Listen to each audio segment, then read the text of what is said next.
Ah, o Jorge, o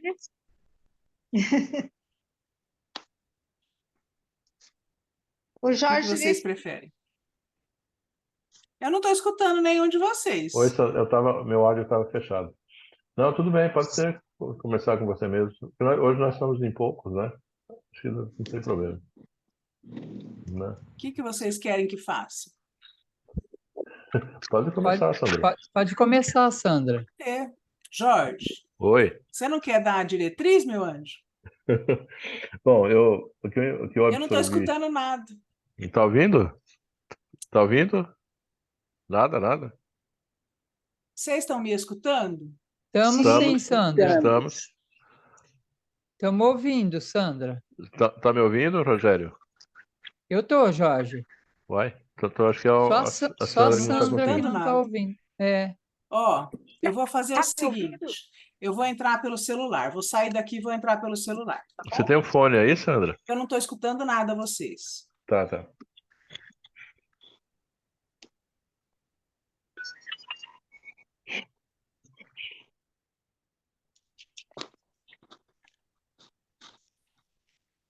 é tão interessante, né? Essa questão do perispírito, né? E de grande importância para todos nós, né? Porque ele nos facilita uma porção de coisas. Eu não estou fazendo comentário, hein? Só estou Uhum. assim ocupando o tempo, o tempo em branco, né? Até a Sandra entrar Tornar. novamente. Mas eu acho assim muito, muito interessante. E, infelizmente, as pessoas que entram na casa espírita para receber um passe, elas não têm o tempo suficiente para entenderem, né? Pronto, entrou. Mas pode continuar comentando, depois eu falo mesmo. Não, Sandra, eu não estava comentando, não, eu estava apenas falando para ocupar o espaço, tá? Agora eu estou escutando vocês. Querem que eu comento? Ou Pode vocês ser. querem comentar? Pode Pode ser, ser, Sandra. Sandra. Pode ser, Sandra. Então vamos lá. Agora a gente já entra no perispírito mesmo, né? E acho que começa a estudar assim mais profundamente as questões ligadas ao espírito. É interessante, ele não falou aqui que o perispírito é o MOB, né, o modelo organizador biológico que a gente sabe. Ele não tocou nisso ainda, mas ele deixa no fim da lição uma dicasinha dizendo que outras coisas serão estudadas a respeito do perispírito. Mas eu comecei a ler achando que ele ia tocar exatamente nesse ponto. Como que a gente quer adivinhar, né, aquilo que vem de lição? É interessante. Mas ele falou algumas coisas que eu achei assim muito muito bacana mesmo, muito bonita. Primeiro, essa questão do pensamento. Então, ele coloca a gente, faz uma comparação da gente com Deus, na capacidade de criar. Deus nos criando através do seu pensamento magistral e a nossa capacidade também de criar através do nosso pensamento. Achei isso bacana porque encaixa naquilo que fala, né? Vós sois deuses, obviamente numa escala menor, mas ele colocou a gente como deuses que criam através do pensamento. E aí ele continua falando a respeito da questão, ó, tudo que povoa a nossa mente depois vem como resultado das nossas intenções. A gente vai criando e a gente vai do alfa ao ômega e do ômega ao alfa. É um outro ensinamento dizendo que a gente sai de Deus e a gente volta para Deus. Ao sair de Deus, a gente sai simples e ignorante, como Ele nos criou, para que a gente possa ir se desenhando, para que a gente possa ir criando a nossa própria individualidade. E quando a gente vai ficando pronto com essa individualidade criada, construída, o termo melhor seria construída, não criada. Uma individualidade construída, a gente vai caminhando de volta para Deus, né? Para o exercício de outros potenciais que a alma, ou melhor dizendo, o espírito tem. Então, a gente transita nesse mundo das formas para ir se desenvolvendo, para ir se construindo. Então, ele deixa claro isso. Sai do alfa, vai para o ômega, e do ômega volta para o alfa. E como instrumento nessa grande viagem é que a gente precisa de uma roupa. Olha que coisa interessante. Ele usa o perispírito como uma roupa, ou um carro. Uma roupa e um carro, que nos permite a grande viagem dessa construção. E é interessante que ele coloca o perispírito como uma proteção, assim como a roupa é para nós, né? Se a gente andar sem roupa, a gente vai queimar pelo sol forte, a gente vai sofrer danos, às vezes, na pele, né? Isso falando só do lado material, existem outros danos, né? Emocionais e morais para aquele que não anda vestido, e até legais. Mas ele coloca, então, o perispírito como essa proteção para o espírito, para que o espírito não sofra. Aqui ele fala uma questão que o espírito sofreria, quer ver?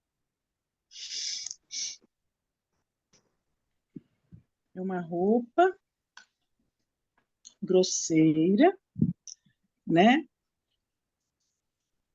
Eu não estou achando aqui.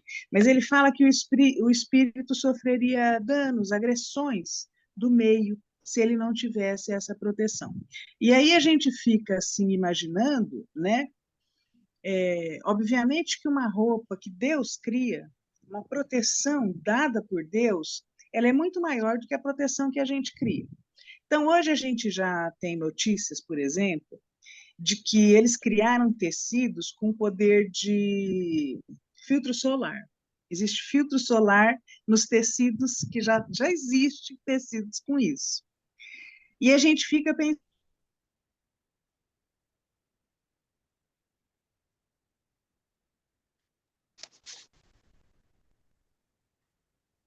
Sandra, não estou te ouvindo. Travou. Travou o áudio Travou, dela. Sandra.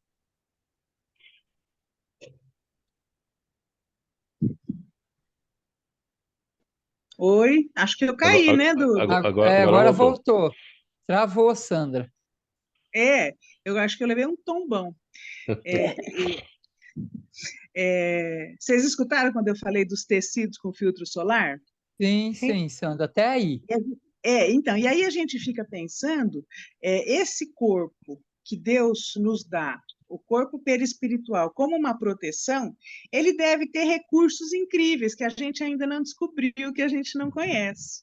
Mas recursos de proteção com relação ao meio. Porque se o homem consegue colocar um filtro solar, o que Deus não consegue colocar num perispírito?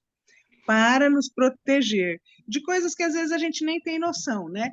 A gente tem visto muito com relação às energias, a gente vive num mar de energias. Até que ponto esse mar de energias penetra, influi e lesiona a cada um de nós? E até que ponto o perispírito, com a sua aura energética, não é uma proteção para que a gente possa transitar nesse mundo com menos danos, né?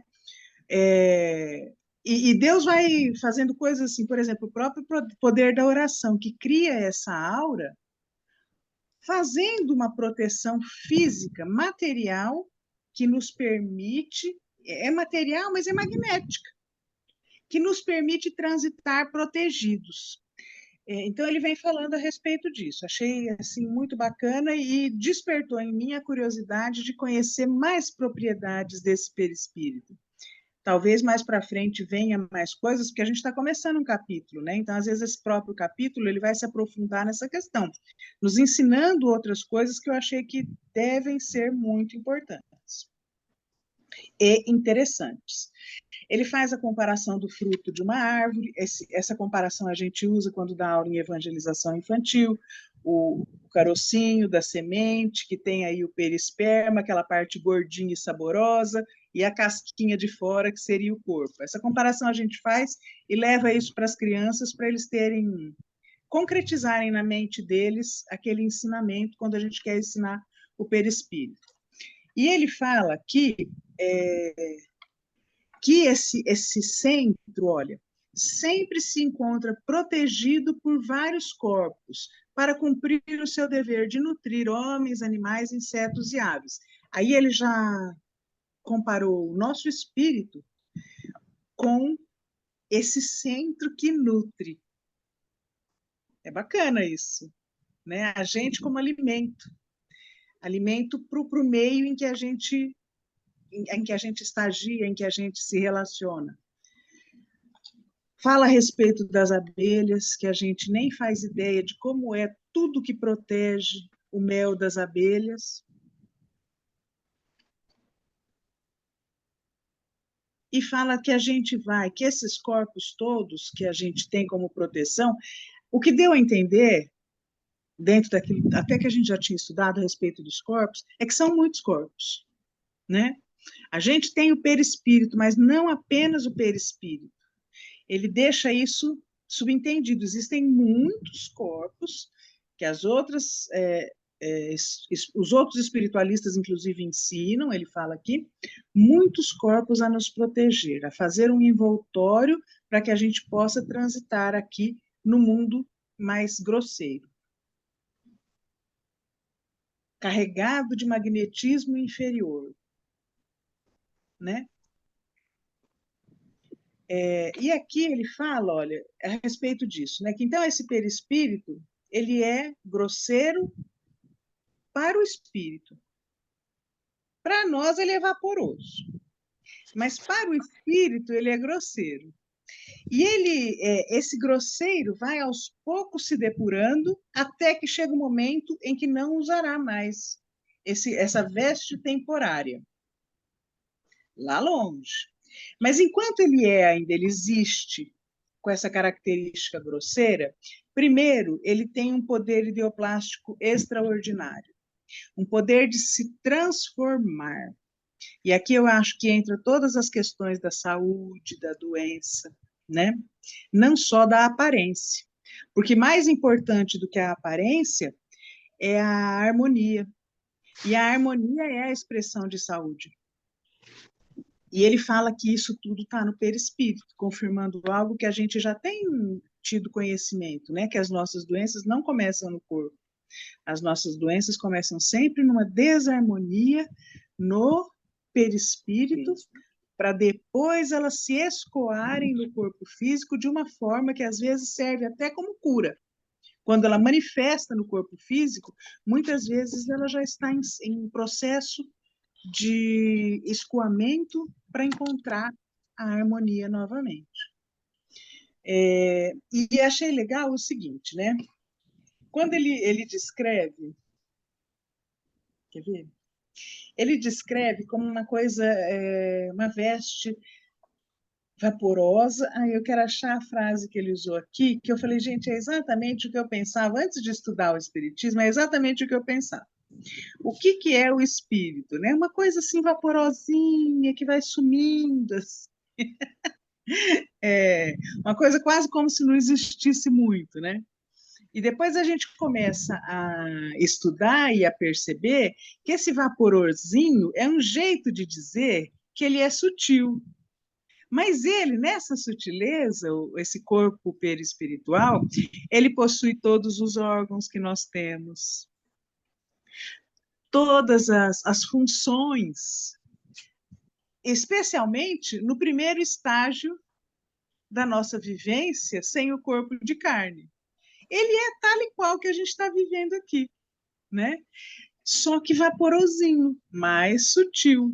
Mas ele tem todos os órgãos, a gente se alimenta, às vezes de um alimento um pouquinho mais sutil, mas a gente se alimenta, a gente tem o aparelho excretor funcionando, em todas inclusive suar, eu penso que a gente deve, eu vou continuar suando a hora que eu for para lá de lá, porque eu acho que faz parte da excreção das substâncias mais positivas, não é?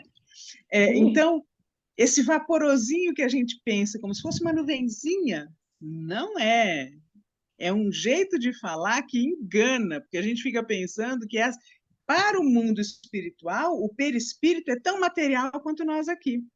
Entre os espíritos que se relacionam no mundo espiritual, eles se tocam, sentem uns aos outros com a mesma consistência que nós nos sentimos aqui, entre convivência de encarnados. Os desencarnados também têm a mesma sensação, a mesma convivência. Isso é uma coisa importante da gente pensar para a gente não ficar se enganando, né? Morri, virei nuvenzinha. Não é nuvenzinha, vaporzinho, não. É um corpinho tão consistente quanto esse aqui, a sensação e a própria vida que a gente tem. E aqui ele falou uma outra coisa que eu achei importante também, dizendo que conforme o local que a gente vai, esse perispírito vai ser mais grosseiro ou menos. Isso Kardec também fala, ensinando que conforme o mundo, o perispírito assume a matéria daquele mundo, né? Ele se reveste da matéria daquele mundo para que o espírito possa encarnar naquele mundo. E ele faz esse exemplo dizendo, conforme o ambiente em que estagia ou em que vai trabalhar, o vaqueiro, por exemplo, usa uma roupa de couro, porque ele vai trabalhar num ambiente muito grosseiro, num ambiente muito pesado. Então, ele precisa de uma roupa que o proteja mais, adequada ao local e à função que ele vai desempenhar. Isso também, pelo que ele diz aqui, vale para o perispírito. O perispírito que precisar estagiar num mundo... Por exemplo, a gente não está sabendo que vai haver uma mudança de estágio do mundo de provas e expiações para um mundo de regeneração. Um mundo de regeneração provavelmente mais sutil, o perispírito vai ser mais sutil ainda. Só que o mundo anterior, que seriam os mundos primitivos, o perispírito tem que ser mais grosseiro, para proteger o espírito de quem vai estagiar ali. Então, ele vai havendo uma variação conforme a elevação daquele ambiente, mais grosseiro, mais sutil, que o espírito precisa encarnar e viver ali. Isso é uma coisa bacana. E quando ele fala desse poder ideoplástico, ele fala, o perispírito é obediente à vontade da alma. A nos dizer que a nossa vontade, isso a gente já viu em lições anteriores, a nossa vontade é capaz de mudar tudo. Até o perispírito, e depois vai influir no nosso corpo físico e vai fazer todas as mudanças que a gente quer. Cadê essa vontade? Essa é a pergunta que eu me faço. Onde estará essa vontade? Tão forte o suficiente que a gente não aprendeu a usar. Mas ele vem repetindo isso. Na outra lição, se eu não me engano, ele falou que quando a gente quiser, a gente vai ver Deus. Não foi isso? Não era isso que ele tinha falado? E a gente fica, cadê essa vontade? Nós precisamos aprender a desenvolver ela, porque ela vai fazer toda a diferença, né? A começar de nós mesmos. Sinto falta dela, sabe? De onde ela estará, para ela poder fazer parte da minha vida.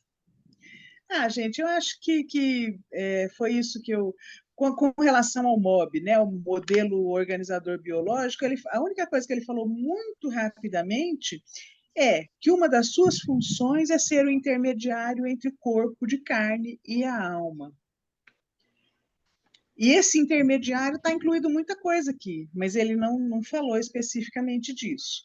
Falou que o mundo físico é vitalizado por meio desse corpo perispiritual, que a coesão das moléculas e a própria vida instintiva dos órgãos, aquele automatismo que rege o nosso organismo, o coração batendo, o sangue circulando, os pulmões respirando, todo esse automatismo que a gente não pensa é regido pelo corpo perispiritual, que faz tudo isso funcionar dentro de leis que a gente nem presta atenção, mas elas funcionam naturalmente, permitindo a nossa vida.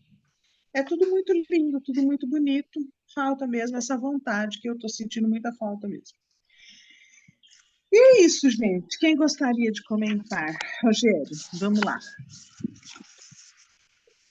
Obrigado, Sandra. Ah, mas você já deu uma boa catada, deu para a gente entender. Mas eu fiquei também, assim, o que me chamou a atenção ali também, Sandra, você já até deu uma passada, foi que ele cita ali, somos pais dos nossos pensamentos, né? A nos entregar os resultados